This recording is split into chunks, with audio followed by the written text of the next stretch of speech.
말씀을 제가 봉독합니다. 여호수아 6장 27절 말씀, 한 절 말씀. 여호와께서 여호수아와 함께 하시니 여호수아의 소문이 그 온 땅에 퍼지니라. 아멘. 하나님께서 여호수아와 함께 하셔서 하나님 여호수아가 소문이 난 것처럼 하나님 우리와 함께 하셔서 우리로 말미암아 선한 소문 날 수 있도록 주여 이 시간 예배드리는 모든 심령 가운데 함께해 주시고 임재해 주시고 성령께서 역사하여 주시고 하나님 이들의 인생을 축복하시고 형통의 길로 선한 소문 나는 인생의 길로 인도하여 주옵소서. 이 시간 말씀을 듣습니다. 우리의 마음을 열어주셔서 들리게 하시고 하나님 볼 수 있는 은혜의 시간 되게 하여 주옵소서. 예수님의 이름으로 기도합니다. 아멘. 오늘부터 본격적으로 이 전투가 시작이 됩니다. 전쟁이 이제 본격적으로 시작합니다. 이제까지는 뭐였냐면 전쟁을 위한 과정이었어요. 전쟁을 위한 과정. 아직 전투에 돌입한 것이 아니라 이제까지는 그 전투를 치르기 위해서 전쟁을 치르기 위한 이제 과정이었죠. 과정. 요단강을 건너는 것도 할례를 행하는 것도 다 전쟁을 위한 과정이었어요. 준비 과정이었습니다. 빨리 서둘러서 결과를 만들어내는 것보다 더 중요한 것이 있다면 준비이고 과정이에요. 하나님은 이 준비 과정을 굉장히 중요하게 생각하십니다.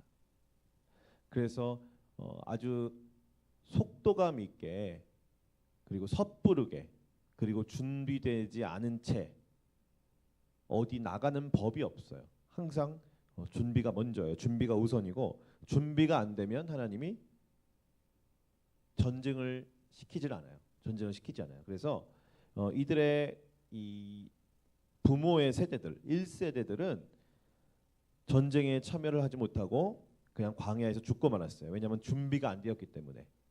그런데 이 2세들, 다음 세대들은 지금 준비가 돼가지고 이제 전쟁을 치를 이 시점에 와 있는 것이죠. 시점에 와 있는 거예요. 근데 준비와 과정이 중요한데 준비와 과정만 있으면 안 되죠. 결과를 내야 되죠. 결과가 나와야 과정과 준비가 의미가 있는 것이에요. 결과가 나와야죠. 결과가 나와야 합니다. 우리 성공하는 신앙 인생은 추상적인 개념이 아니라 뚜렷한 결과가 있는 거예요. 결과가. 열매가 있는 거예요. 열매가. 하나님께서 이들에게 철저하게 이들을 준비시킨 것은 뭐냐면 준비 그 자체가 최종 목적이 아니라 준비하는 것 자체가 최종 결론이 아니라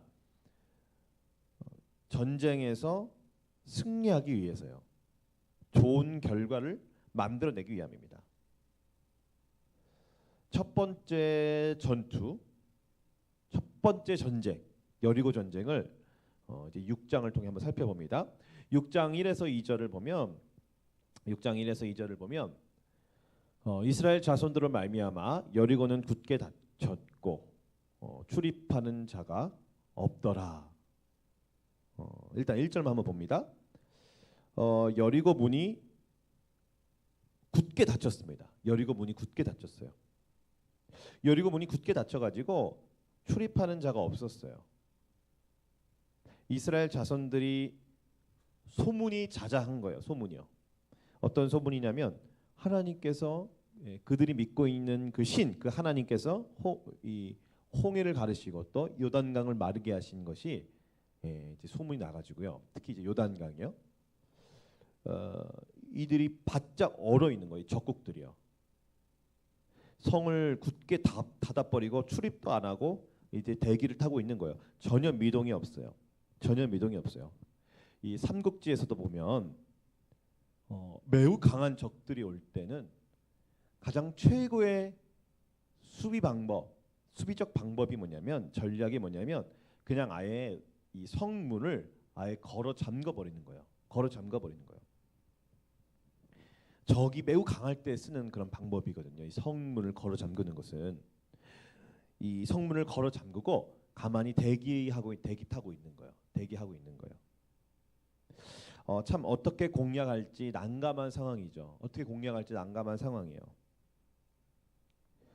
그런데 하나님이 이렇게 말씀하시는 거예요. 6장 2절에 보면 여호와께서 여호수아에게 이르시되 보라 내가 여리고와 그 왕과 용사들을 내 손에 넘겨 주었으니 다시요. 여호와께서 여호수아에게 이르시되 보라 내가 여리고와 그 왕과 용사들을 내 손에 넘겨 주었으니 이렇게 말씀하시는 거예요. 하나님께서 이미 그들을 너희들의 손에 넘겨 주었다 이렇게 말씀하십니다.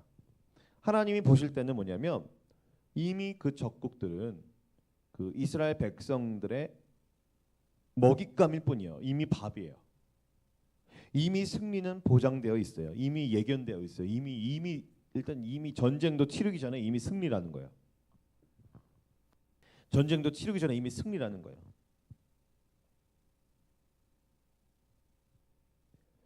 우리가 하나님의 인도하심을 받아야 하는 이유는요. 그리고 이 세상을 살아갈 때 세상이 아니라 하나님을 의지하고 세상의 가치관이 아니라 세상의 상술이 아니라 세상의 요령이 아니라 하나님의 말씀을 청종하며 순종하는 자가 누리는 이 세상은 어떠한 세상이냐면 이미 승리한 전쟁을 치른다는 거예요. 이미 승리한 전쟁을 치른다는 거예요. 이미 게임 끝이에요. 이미 게임 끝이에요. 하나님에게는요, 이 힘과 힘의 싸움이 없어요. 힘의 대결이 아니에요. 하나님에게는 전쟁은 그냥 승리와 쟁취로 가는 그냥 길인 거예요. 하나님은 그냥 이미 승리예요. 사람들은 성공을 꿈꿉니다. 그리고 아주 소수의 사람들만 성공을 합니다. 그리고 하나님의 나라는 소수의 사람들이 끝까지 순종하며 살아가요. 그런데 그 사람들 다 100% 하나님 보시기에 성공하는 인생이 될 수밖에 없어요. 왜냐하면 하나님에게는 이미 승리한 전쟁이기 때문이에요. 이미 승리가 보장되어 있고 이미 승리가 예견되어 있는 싸움을 싸우는 거예요. 우리에게 살아가면서 인생을 살아가면서 이 말보다 더 우리를 자신감 있게 해주는 말이 뭐가 있겠어요? 얼마나 세상살이가요. 노심초사하며 불안해하며 초조해하며 긴장하며 걱정하며 근심하며 막 그렇잖아요. 세상살이가. 그런데 그럴 필요가 없다는 거예요. 이미 그들은 너네들의 먹잇감이라 밥이다 이렇게 말씀하시는 거예요. 이미 승리는 예견이 되었다. 예견이 되었다. 이렇게 말씀하시는 거예요. 말씀하시면서 매우 독특한 것을 말씀하십니다. 6장 3에서 5절을 보면 내용이 그냥 이래요. 내용이 이래요. 이스라엘 군사들이 성 주위를 그 여리고 성 주위를 하루에 한 번씩 이렇게 도는 거예요. 뱅글뱅글 도는 거예요. 하루에 한 번씩. 그리고 제사장 7은 나팔을 잡고요. 이 선두에 서서 이렇게 도는 거예요. 그리고 7째 날에는 1일부터 6일까지는 그렇게 돌고 7째 날에는 7바퀴를 도는 거예요. 7바퀴를. 그 돌 때 다 돌면 제사장들이 그 선두에 선 그 제사장들이 나팔을 잡고 있잖아요. 그때 나팔을 부는 거예요. 나팔을 부는 거예요. 나팔을 불면 그때 이 백성들이 함성을 지르는 거예요. 고함을 지르는 거예요. 그러면 성벽이 어떻게 되냐면 성벽이 와르르 무너져 내리는 거예요. 그때 백성들은 그냥 가기만 하면 돼요. 그런데 돌 때 중요한 게 있어요. 돌 때 중요한 게. 6장 10절에 보면 여호수아가 백성에게 명령하여 이르되 너희는 외치지 말며 너희 음성을 들리게 하지 말며 너희 입에서 아무 말도 내지 말라. 그리하다가 내가 너희에게 명령하여 외치라 하는 날에 외칠지니라. 여호수아가 백성들에게 신신당부를 하는 것은 뭐냐면 아무 말도 하지 말라는 거예요. 아무 말도. 돌 때 아무 말도 하지 말고 돌라는 거예요. 돌 때 아무 말도 하지 말고 돌라는 거예요. 그리고 마지막 일곱째 날에는 일곱 바퀴를 돌잖아요. 돌면 그때 제사장들이 나팔을 불고 그때 백성들이 소리 지르고 외치라는 거예요. 매우 독특하죠? 제사장들이 가장 선두에 서고 그 다음에 군사들이 서서 6일 동안 하루에 한 바퀴씩 그 성 주위를 돌아요. 주의사항 아무 말도 하지 않는 거예요. 아무 말도 하지 않는 거예요.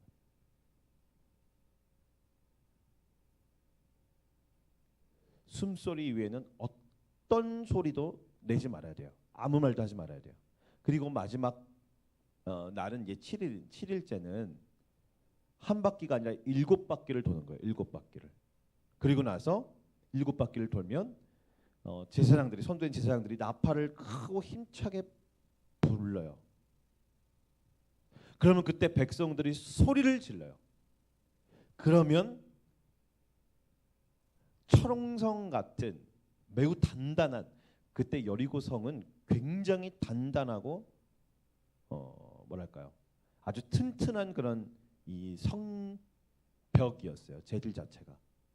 그 성벽이 한 번에 점차적으로도 아니고 그냥 몇 시간에 걸쳐서도 아니고 그냥 단번에 무너져 내려버린다는 거예요. 세상에 이런 스토리가 어디 있겠어요? 인류의 전쟁사를 보면 얼마나 많은 인간의 전략들이 나타나 있어요. 얼마나 전술들이 아주 지혜롭고 아주 탁월하고 아주 효과적이고 그러겠어요. 얼마나요? 전쟁사의 역사 가운데 이런 경우는 없는 것이죠. 이런 아주 너무나도 특이한 이런 경우는 없는 거예요. 누구에게만 있냐면 하나님의 백성들에게만 있어요. 그러니까 우리는 세상과 똑같이 사는 사람들이 아니고 정말 독특하게 사는 사람들이에요. 매우 독특하게 사는 사람들이에요. 매우 독특하게 사는 사람들이에요. 단 한 번도 전쟁사에 기록되지 않는 방법을 통해서 그 전쟁을 승리로 이끌잖아요. 하나님이요. 그거 마찬가지로 우리도 마찬가지예요. 세상에 있는 사람들과 전혀 다른 독특한 아주 그냥 기이한 방법으로 도덕책에도 안 나와 있고 역사책에도 안 나와 있고 자서전, 수필, 에세이, 소설에도 없는 아주 독특한 방법으로 사는 거예요. 우리는요. 아무 말도 하지 않고요. 그냥 묵묵히 그냥 돌기만 하면 된다는 거예요. 제사장들이 가장 선두에 있어요. 그리고 다 돌면 그때 외치면 엄청난 이 규모의 성벽이 순식간에 무너져 내리는 거예요. 정말 희한한 방법이 아닐 수 없어요. 이것이 바로 하나님의 전쟁이에요. 하나님의 전쟁이에요. 하나님의 전쟁은 인간의 힘이나 인간의 전술이나 인간의 능력이 우선시 되는 것이 아니에요. 하나님의 전쟁에서 가장 중요한 포인트는 하나님의 역사예요. 하나님의 역사, 하나님의 능력이에요.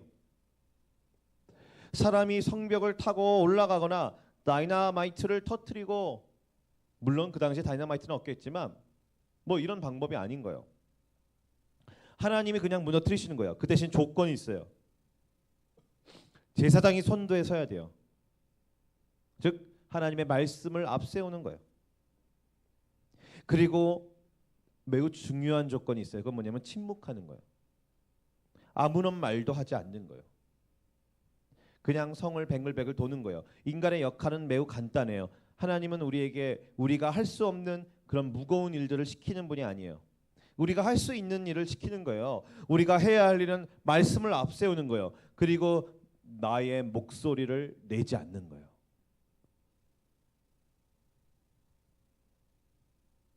내 목소리를 내지 않는 거예요. 하나님이 외쳐라라고 하기 전까지는 내 목소리를 내지 않는 거예요. 묵묵히 자기의 자리를 지키면 되는 거예요. 이게 하나님의 방법이에요. 너무나도 쉬운 것 같죠? 너무나도 쉽죠? 피 한 방울 안 흘리고 손쉽게 이길 수 있잖아요. 너무나도 쉽죠? 한편으로는 너무나도 쉬운데 또 한편으로는 너무 어려워요.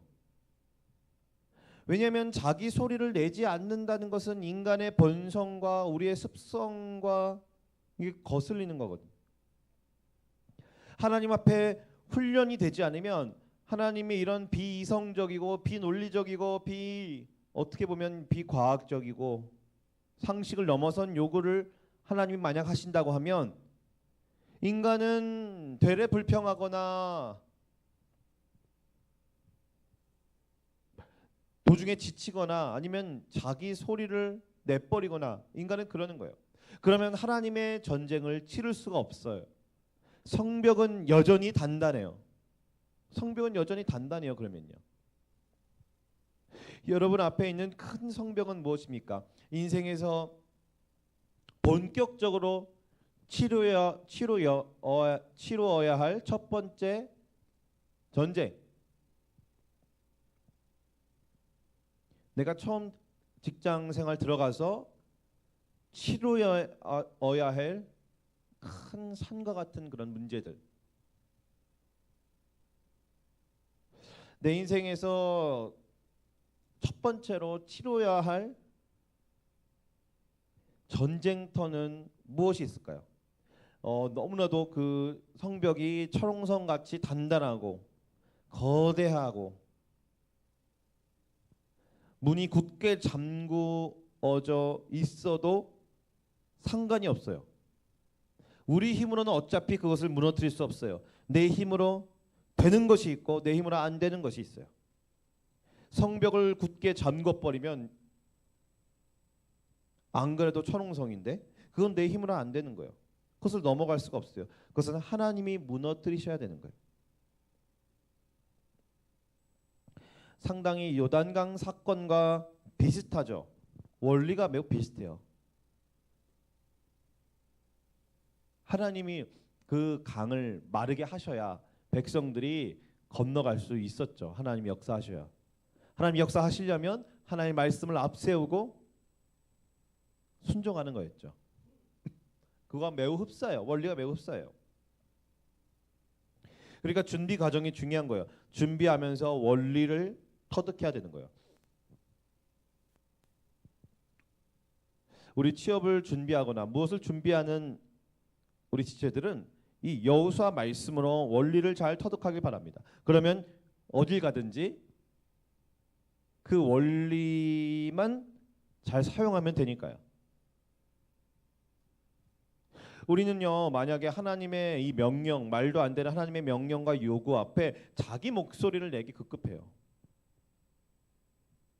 그러면 아직은 훈련되지 않는 모습이에요.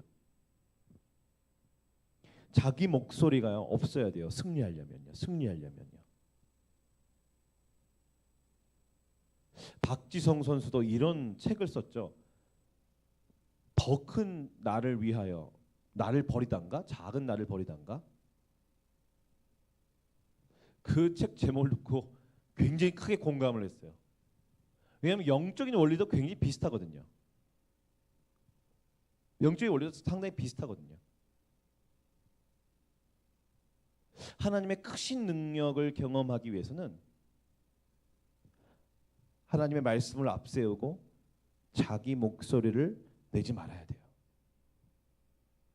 직장에 들어가서 혹은 지금 일을 하고 있더라도 혹은 학교에 있더라도 그곳에서 승리하는 방법은 지난주에도 한번 살펴봤죠. 자기 권리 포기.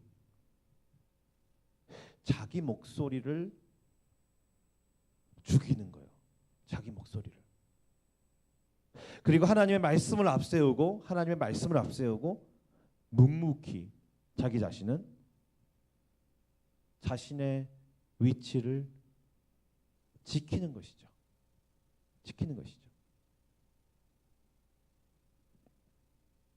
하나님의 말씀을 앞세운다는 것은 뭐냐면 그 상황 속에서 그 상황을 판단하는 그 주체가 자기가 아니라 하나님의 말씀이 되게 하는 거예요. 내가 하고 싶은 행동이 있습니다. 내가 소리 지르고 내가 외치고 싶은 것이 있어요. 내가 하고 싶은 말이 있어요. 내가 하고 싶은 선택이 있습니다.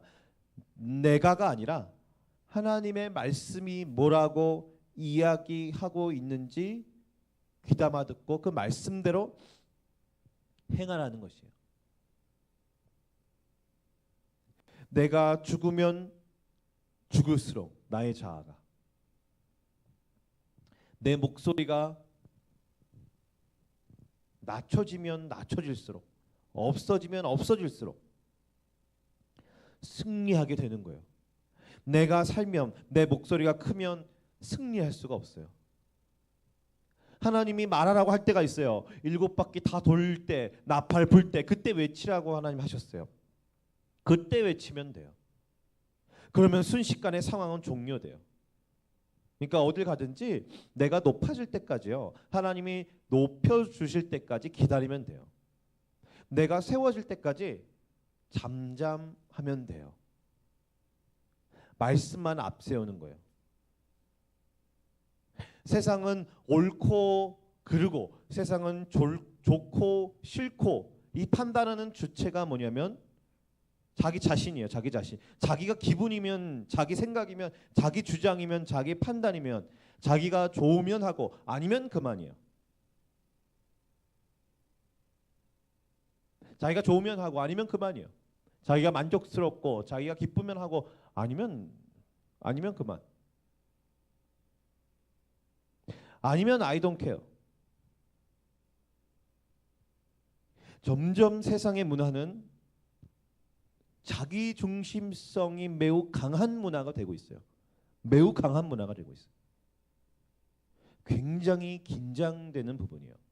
왜 긴장되냐면 이것이 교회 안에 스며들면 안 되니까. 스며들면 안 되니까. 자기 독립성, 자기 주장이 강해지는 세대, 그리고 탈권위를 외치는 세대. 상당히 위험한 것이에요. 위험한 것이에요. 여러분들 주의하셔서 이런 문화, 자기가 좋으면, 자기가 만족스러우면 오케이, 아니면 상도도 도덕도 없는 거예요. 그냥 자기 내키는 대로 하는 거예요. 그리고 탈권위, 권위자가 문제가 많지만 권위 자체가 무너지는 것이 더 큰 문제예요. 권위주의도 문제지만 권위 자체가 무너지는 것이 더 큰 문제예요. 판단의 주체는 무엇입니까? 하나님의 말씀이에요. 하나님이에요. 자기 판단의 주체가 자기가 되면, 자기 중심성이 강하면 단 한 번도 하나님이 주시는 승리를 경험할 수가 없어요. 살아가면서. 아무리 교회를 다니고 아무리 예배를 드리고 아무리 모태신앙이고 아무리 교회 생활을 오래 해도, 아무리 연수가 쌓이고 나이가 들어도 성경적인 원리로 하지 않으면 단 한 번도 승리를 경험할 수가 없어요. 그런데 이것이 정말 만만치가 않거든요. 이 성경적 원리라는 것이. 그래서 준비 과정이 필요한 거예요. 준비 과정이요.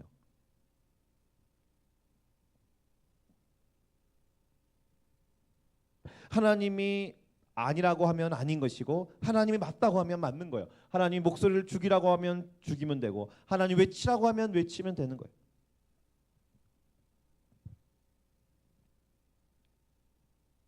이들이 하나님의 명령대로, 여호수아의 명령대로 다 순종합니다. 그리고 마지막에만 소리쳐요. 그랬더니 진짜 성벽이 무너져 내려요. 그리고 이스라엘 백성들은 그 성을 아주 손쉽게 점령하고 남녀노소와 짐승들을 완전 진멸해 버려요. 이스라엘 백성들은 피 한 방울 정말 흘리지 않고 아주 손쉽게 그 어마어마한 성벽을 뚫어버리고 그 여리고 땅을, 지역을 정복합니다. 아주 손쉽게 정복해요.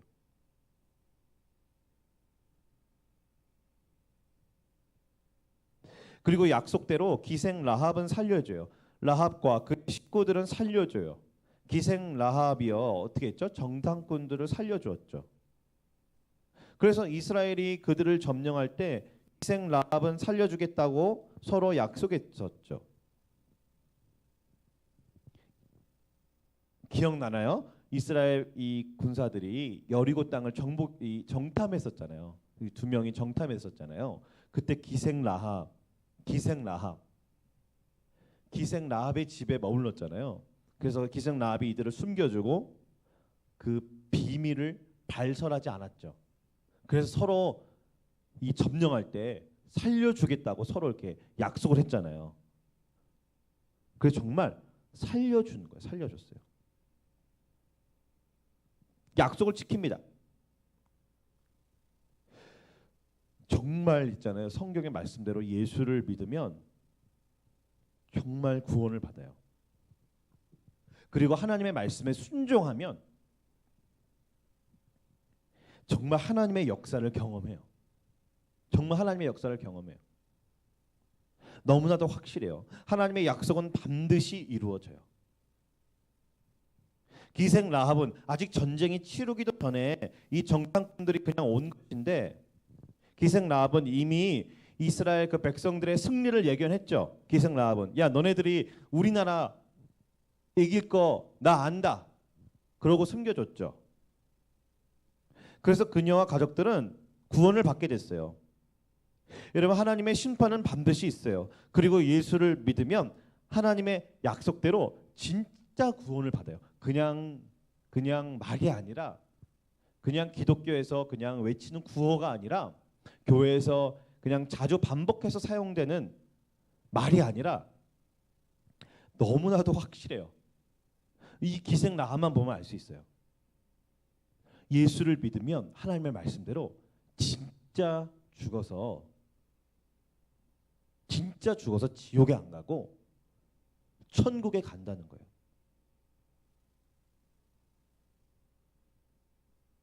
기생 라합과 가족들을 제외하고는 모두가 다 죽어요. 모두가 다 죽어요. 모든 사람들이 그 지역에 있는 모든 사람들이 다 하나님의 심판을 받고 죽게 됩니다. 진멸을 당해요. 짐승들까지 다 진멸을 당했어요. 그런데 기생 라합과 가족들은 살아요.